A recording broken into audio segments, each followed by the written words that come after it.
Did you receive the luggage from my parents and sister? From now on, we'll be supporting them." Over the phone, Robert declared this as if it was no big deal. As usual, it seems that Robert was prioritizing his own interests. It appears that I was merely seen as a convenient source of financial benefit. That's when I decided to cut ties with Robert and his family. Until now, I had swallowed my bitterness out of love for him, but this situation has changed my feelings. The handover is complete. I just sent my luggage to my new residence in the high-rise apartment. I responded cheerily to Robert. "A high-rise apartment," Robert muttered, then lost his words for a moment. "I am Sherry Irving. At 55, I work for a real estate company. Real estate sales is a daily battle. Especially in the beginning, I faced countless challenges, starting with acquiring new clients. Being in a regional branch, I had to find new clients interested in stocks. Despite visiting many homes, I often faced rejection. Sometimes, I was met with harsh words, leading to disappointment. But by persistently continuing my sales efforts, I gradually increased my clientele. Currently, I live with my husband, Robert. We met in college and later on got married. Of course, Robert was the one who proposed. Our only son, Max, is now an adult and employed. Due to his job, he currently lives a few hours away by train, which makes me feel a bit lonely. However, when he has long vacations, he comes home, and I eagerly await those times. My in-laws live relatively close, so it's a short distance from our place. There, my in-laws and my sister-in-law, a total of 3 people reside. My sister-in-law, 5 years my senior, is an avid Idol fan. She travels for concerts from New York in the east to LA in the west. She stays at home to secure funds for this purpose. Due to her strong attachment to idols, she has no intention of marrying. Their home, a 40-year-old 2-room rental apartment, shows signs of aging everywhere. And since it's located on the 4th floor without an elevator, stair climbing becomes a significant effort. However, Robert often says, "I'm going to visit my parents," suggesting he has a good relationship with my in-laws. I've lost my parents and don't have the opportunity to do so, so I don't oppose his visits. My relationship with my in-laws is a separate matter. They are still healthy, and my sister-in-law is there, so I wasn't particularly worried. That's when I, optimistically unprepared, faced an unexpected situation. As soon as Robert returned home, he approached me, seemingly eager to say something. It seems the apartment where my parents live is going to be demolished. They've been asked to vacate. I was surprised by the sudden news. "So sudden? What will we do now?" I asked urgently, but Robert calmly replied, "Well, it'll work out somehow. There are 3 adults, after all. But can you hurry up with dinner?" With that, Robert went to his room to change. I was flustered. If my in-laws turned to us for help, it would be a big problem. They have always been cold towards me. This was clear from the first time we met 30 years ago, when Robert and I started dating and visited his parents' home. "Nice to meet you. I look forward to getting to know you." I greeted them with a smile under the watchful eyes of my in-laws.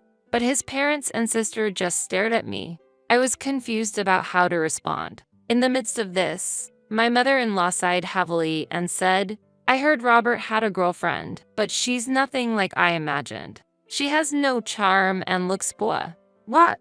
I couldn't hide my confusion at my mother-in-law's sudden remark. Unable to counter, my sister-in-law joined in. "She really looks plain and poor. Not quite right to be Robert's wife." Exactly. I looked to Robert for support, but my hopes were quickly dashed. I've dated glamorous beauties before, but I think someone like her will meet my needs better. Robert said this with a smile. "Really, Sherry, you don't seem popular, right? It looks like you'd do anything Robert asks, so he won't leave you." My sister-in-law nodded and responded, "I should have ended things with Robert then. But back then, I was deeply in love with him and couldn't see the reality before my eyes. I misunderstood Robert's terrible behavior as an attempt to make his family accept me. As a result, we got married, and that's when our troubles began. After a while, my mother-in-law started giving orders. "Hey, the microwave is acting up. Go buy a new one," she would suddenly demand over the phone. Not knowing what to do, I rushed to an electronics store. I bought the microwave my mother-in-law specified and delivered it to their house. But there was no word of thanks. "The microwave has arrived, so your job here is done. Go back home." My mother-in-law dismissed me with those words. Naturally, I was not reimbursed for the microwave. Afterward, she continued to issue various commands. If I ignored her orders, she would surely report it to Robert. And in turn, Robert would raise his voice at me. "You're part of this family, right? Show some respect and don't spare on the expenses." This type of interaction repeated itself, and I reluctantly endured. My sister-in-law also had similar demands. "I'm going to my favorite's concert. Book a train for me," she would suddenly call. And the requested dates were always last minute. Naturally, it was often hard to find available seats on the train. When I reported the situation, my sister-in-law would immediately become furious. "How can you be so incompetent? Unbelievable. I'll have to go the day before the concert then, but find a hotel. Since it's your fault this time, you're paying." She would dump her dissatisfaction on me and hang up unilaterally. Eventually, I had to pay for my sister-in-law's travel and accommodation expenses from my salary. My father-in-law was entirely under the thumb of my mother and sister-in-law. "They're right. Your opinion is wrong. And by the way, we're out of liquor. Go buy some." This was his regular phrase. The unreasonable demands from my in-laws gradually wore me down. And the problem wasn't just with my in-laws. Robert himself was a significant issue. One Monday night, when I returned home, Robert was sitting on the sofa in the living room. The room was dim and no lights were on. Feeling something was off, I asked Robert, "What happened?" Without making eye contact, he replied, "I quit my job today. I got into an argument with my boss and submitted my resignation." "Really?" From what I heard, the resignation was accepted on the spot. Normally, at least a 1-month notice period was required for resignation. However, it seems that Robert's resignation was accepted immediately. Even after hearing this, my doubts didn't clear. "What are you planning to do now? How will we manage the living expenses? Do you have any prospects for a new job?" I bombarded him with questions. Then Robert answered indifferently, "I'll start looking for a job tomorrow. For the time being, can you support us financially?" I tried to counter his illogical statement, but Robert glared at me and snapped, "By marrying me, you were freed from your lonely single life. Can't you be useful at times like this?" Robert was sitting in front of the TV, looking displeased. When he gets like this, he never accepts anyone else's opinion. Sometimes he even lashes out at objects. There was a time he damaged the refrigerator. It's very inconvenient when things get broken. Reluctantly, I had no choice but to reply, "Okay." Since then, Robert has yet to find re-employment. He occasionally leaves the house, but it's unclear if he's actually job hunting. And since Robert stopped contributing financially, I've been forced to economize, including cutting back on food expenses. Despite this, Robert has a big appetite and claims to be a gourmet. When I serve affordable meals, he complains and consumes everything, including my portion. "Are you treating me like this because I have no income? Serve dishes with more meat. Don't you feel sorry for me having such a stingy wife?" Though I wanted to argue back, I couldn't speak up because I still had feelings for Robert. "I'm sorry," I apologized, while feeling utterly exhausted inside. On that day, the doorbell rang, and I stepped outside. Yes, 2 men, ready to bring in packages, stood before me. "This is the residence of Mr. Irving, right? We have some packages to deliver here." They informed me and started to bring the packages into the house.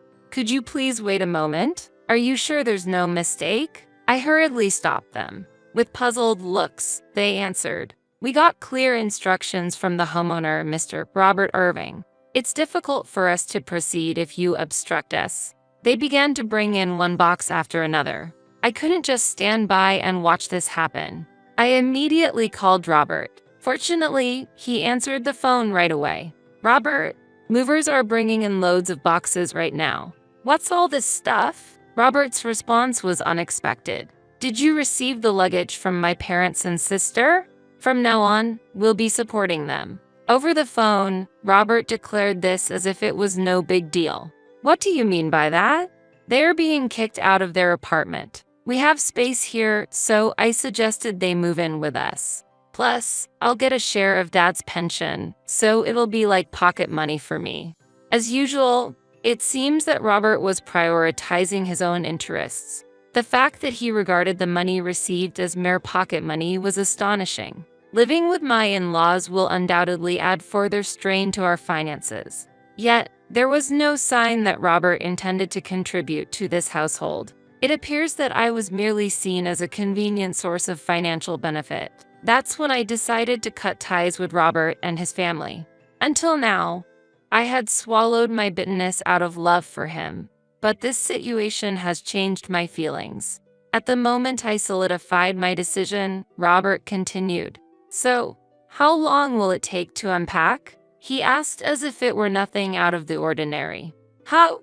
I couldn't hide my surprise, but Robert seemed oblivious. He continued as if it were a matter of course. It's about the unpacking. Mom and Sis are getting old, so they can't handle the hard work, right?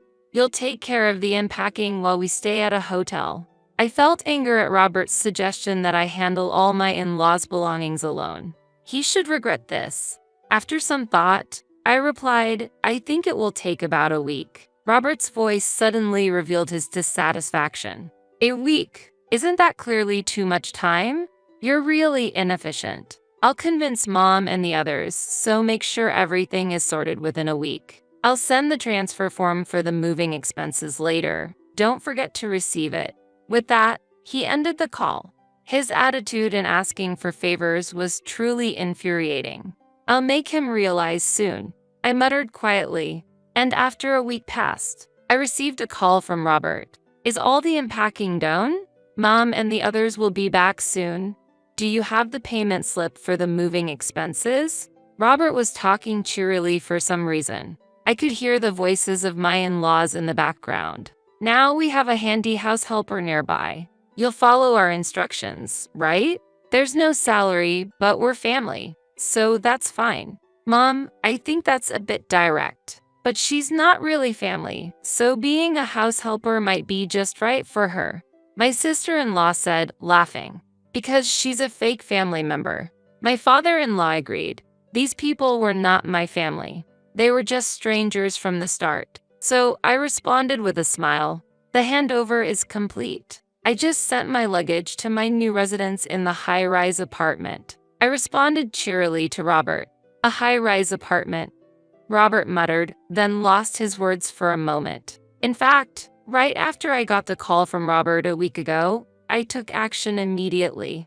First, I explained everything to Max. Max was quite furious and decided to stand by me. And there was something Robert didn't know. I had actually bought a room in a high-rise apartment for investment purposes. The real estate company I work for deals with investment apartments for high-income earners. In my second year of working, I took out a long-term mortgage and acquired a room in a high-rise apartment. The room has one bedroom and is not very spacious, and since it was on the third floor, it was relatively affordable in that building. Still, purchasing the apartment was a major decision. I am proud that I made a brave choice. After buying the room, I quickly put it up for rent, and until now, the rental income had been covering the mortgage repayment successfully. However, the previous tenant had just moved out, and the income had stopped. So, I decided it was the perfect opportunity to move. After I calmly explained the situation, Robert asked a question. Why will you be the only one living in a high-rise apartment? That's unfair. What's going to happen to the place we used to live? Urgency laced Robert's voice. I knew why he was anxious. After all, the place we lived in together was a rental, and unemployed Robert had no means to pay the rent. Moreover, my in-laws were living on their pensions. Compared to a rental apartment, the rent for the house we used to live in was significantly higher. Plus, my sister-in-law spent all her earnings on chasing idols and probably had little savings.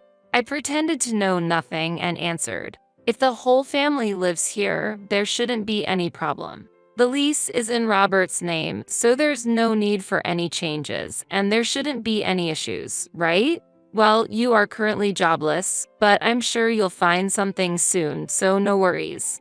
Despite my cheerful response, I could sense the disturbance on the other end of the phone. "Wait, this house isn't our property? The rent seems to be quite a lot. How much is it per month?" My mother-in-law was clearly anxious. "I've spent it all on idols, so I can't pay any rent." "And what do you mean Robert is jobless? How have you been managing the living expenses then? The pension I receive isn't nearly enough to pay rent for such a big place." My father-in-law was also confused. My in-laws and sister-in-law united in throwing accusations at Robert. They must have reached their breaking point. Finally, Robert exploded and yelled at me. "Why are you deciding everything on your own? Get ready because we're getting a divorce."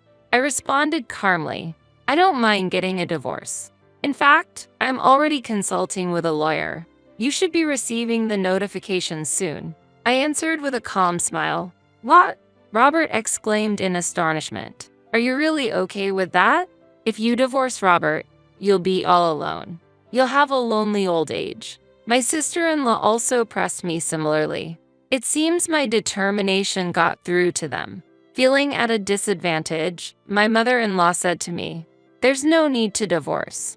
We are one family. As long as you comply, like before, there won't be any problems." My father-in-law joined in. "Don't be stubborn, come back home." I despised how they changed their tune when their position worsened. They needed me, and without me, they would struggle to live. As these thoughts went through my mind, Robert said, "Our family is very generous. Be grateful, apologize, and come back." My in-laws and sister-in-law agreed, especially my sister-in-law, who inappropriately said, "I'll live in the high-rise apartment instead, so vacate that room quickly." I had no intention of returning, so I made it clear. I absolutely refuse. Robert and the others are just after my assets and free labor. It's impossible for me to return to such an environment. Criticism came flying from them, getting all high and mighty just because I'm silent. "Don't say whatever you want. What will happen to Max if we actually get a divorce? Won't his chances of getting married decrease if he's from a broken home?" Robert said gleefully. He loved Max. He was his beloved son. My mother-in-law also loved Max very much. "Let's live together when Max comes back. Ignore this person," she said cheerfully. My father and sister-in-law seemed happy too. I hope their expectations shatter into pieces. I've told Max everything, so he's on my side now. He looks down on you, Robert, and might not want to see you again. I spoke cheerfully. Robert, surprised, said, "I thought Max loved me," in a disappointed tone. Since Robert used to say that Max was the apple of his eye, this situation must be particularly hard to accept. My mother-in-law muttered, "Max," while seeming to tear up. My sister and father-in-law were silent, unable to say anything. At that moment, Robert suddenly remembered. "By the way, did you make sure to pay for the moving expenses?" My mother-in-law also recalled, "Yes, that's true. Why would they think that the oppressed party should pay for the moving expenses? Especially when divorce was being discussed." So I calmly replied, "I haven't paid. It was supposed to be several $1,000s, right? How do you plan to come up with such a large amount?" Robert's voice was trembling. "I thought you were going to cover those costs. I have no money and can't possibly pay. Just take care of the moving expenses somehow." My mother and sister-in-law were in a panic. "What are you planning to do, Robert? We don't have any money. We just bought new furniture, too. I bought my idol merchandise on credit thinking I would live in a spacious room. I intended to have Sherry cover the costs." My sister-in-law exclaimed in a voice of despair. After that, Robert and my in-laws continued to shift blame onto each other. Continuing this conversation wouldn't lead to anything productive. "Please communicate through the lawyer from now on. I stated this and ended the call. Then, I quietly blocked the numbers of Robert and my in-laws. Subsequently, Robert and I went through with the divorce, but it was a contentious process. I think Robert hoped to cancel the divorce and continue receiving financial support since he was jobless, including for the moving expenses. However, his plan fell apart when his beloved son, Max, began to look down on him. During the consultations at the law firm, Max, who stayed with me for a while, declared to Robert and the others, "My family is now only my mother. I cannot call people who cause her pain, like my father and grandparents, my family. After the divorce, I will be with my mother." Max resolutely rejected Robert and my in-laws. This confused Robert and my mother-in-law. They turned to me, saying, "Can't you persuade Max? You started the problem and involved the family. Aren't you aware of the trouble you're causing?" I declared firmly, "What are you trying to say? Should I endure like before, playing the role of a maid? You don't work and don't lift a finger at home, and you plan to let your parents and sister live with us, pressuring me? I won't return to that place." Perhaps my voice was too loud, as Robert and my in-laws were taken aback. Calmly, I continued, "My family is only Max. You and the others are now strangers. I will not be involved or support you financially anymore." Robert and my in-laws looked displeased. With my firm decision and the lawyer's persuasion, the divorce was finalized. However, Robert still contacted me through the lawyer several times afterward. "I can't find a job and might be evicted. I covered the moving expenses with a loan, but the interest is piling up. It's the end if this continues. Please, can we start over? I'll even kneel if necessary." The lawyer said that not only Robert but also my in-laws were desperately reaching out. "Please help. We need financial support. Robert doesn't work and just watches TV all day. I'm too weak to manage the housework properly. Can you at least take care of me? The rent and daily expenses are overwhelming, and it's difficult to pay." My sister-in-law also pleaded, "It's unfair that only you live comfortably in the high-rise apartment while I'm left behind. Let me live there too." Even after the divorce, they seemed to expect me to comply just because I was the ex-wife. I politely refused their requests through the lawyer. If this continues, Robert and my in-laws will only limit their own paths. I continue to live in the high-rise apartment. What has changed is the frequency of my conversations. After separating from Robert, Max and I have been talking more. In fact, Max has a girlfriend, and they plan to visit me soon. The possibility of our family growing excites me. I am filled with happiness while searching the internet for a restaurant that Max and his girlfriend would enjoy.